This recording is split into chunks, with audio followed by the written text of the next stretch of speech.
Hello ಬಿಸ್ಟೀಸ್, ಇವತ್ತಿನ ತುಂಬ simple masala powder recipe ತಲೆಕಾಲು ಕರಿ ಮಾಡ್ಕೊತೀವಲ್ಲ ಅದಕ್ಕೆ ಬೇಕಾಗಿರೋ ಮಸಾಲ ಸಿಂಪಲ್ ಮಸಾಲ. ಸ್ವಲ್ಪ ಸ್ಮೋಕಿ ಫ್ಲೇವರ್ ಇರುತ್ತೆ, ತುಂಬ ಚೆನ್ನಾಗಿರುತ್ತೆ. ಹಾಗೆ ತುಂಬ ಸಿಂಪಲ್ ರೆಸಿಪಿ ನೋಡೋಣ. Masala powder recipe. ಇಲ್ಲಿ ಮಸಾಲ ನಾನು 2 kg ತಲೆಕಾಲು ಕರಿಗೆ ಹೇಳ್ತೀನಿ. 1/2 ಚಿಪ್ಪು ಒಣಕೊಬ್ಬರಿ, ಫ್ರೆಶ್ಶಾಗಿ ಕೊಬ್ಬರಿ ತೆಗೆದಿರೋದಾದರೆ ಆಯಿಲ್ ಇರುತ್ತೆ ಕೊಬ್ಬರಿನಲ್ಲಿ, ತುಂಬ ಚೆನ್ನಾಗಿರುತ್ತೆ. ಒಂದು ಅರ್ಧ ನಿಮಿಷ ಫ್ಲೇಮ್ಗೆ ಸುಟ್ಟಿದರೆ ಆಯಿತು ಕೊಬ್ಬರಿ. ಇಲ್ಲ ಫ್ರೆಶ್ ಆಗಿಲ್ಲ ಅಂದರೆ ಕೊಬ್ಬರಿ ಈ ಥರ 1 ನಿಮಿಷವರೆಗೂ ಲೋ ಫ್ಲೇಮ್ನಲ್ಲಿ ಸುಡಬೇಕು ಕೊಬ್ಬರಿನ.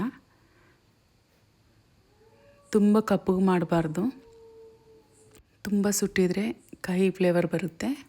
ಅದೇ ಕೊಬ್ಬರಿನ ಚಾಪ್ ಮಾಡಿ ಇಟ್ಕೊಂಡು 1 ಸ್ಪೂನ್ ಗಸಗಸೆ ಹಾಗೆ 2 ಏಲಕ್ಕಿ ಹಾಕಿ ಚಾಪ್ ಮಾಡಿಟ್ಕೊಂಡಿರೋ ಒಣಕೊಬ್ಬರಿ ಹಾಕಬೇಕು. ಫೈನ್ ಪೌಡರ್ ರುಬ್ಕೋಬೇಕು. ಈ ಪೌಡರ್ ನಾವು ಟಚ್ ಮಾಡಿದರೆ ಆಯಿಲೆಲ್ಲ ಬೆರಳಿಗೆ ಸಿಗುತ್ತೆ.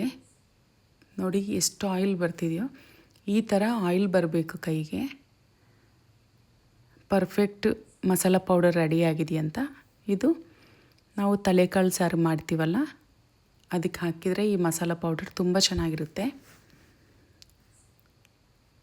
ಹಾಗೆ ಧನಿಯಾ ಪೌಡರ್ ಹಾಕ್ತೀವಿ. ಧನಿಯಾ ಪೌಡರ್ಗೆ ನಾವು ಮುಂಚೆನೇ ಚಕ್ಕೆ ಲವಂಗ ಹಾಕ್ಕೊಂಡಿರ್ತೀವಿ. ಇಲ್ಲಾಂದರೆ ಈ ಟೈಮ್ನಲ್ಲಿ ಈ ಒಣಕೊಬ್ಬರಿ ಮಿಕ್ಸರ್ ಪೌಡರ್ ಮಾಡ್ಕೊತೀರಲ್ಲ ಅದೇ ಟೈಮಲ್ಲೇ ಚಕ್ಕೆ ಲವಂಗ ಹಾಕಿದರೆ ಮಸಾಲ ಪೌಡರ್ ರೆಡಿಯಾಗುತ್ತೆ. ಈ ಶಾರ್ಟ್ ವಿಡಿಯೋ ನಿಮಗೆ ಕ್ಲಿಯರಾಗಿ ತಿಳಿಸೋಕ್ಕೆ ಮಾಡಿರೋದು. ಟ್ರೈ ಮಾಡಿ ಒಂದು ಸತಿ, ತುಂಬ ಚೆನ್ನಾಗಿರುತ್ತೆ. Stay tune to our channel.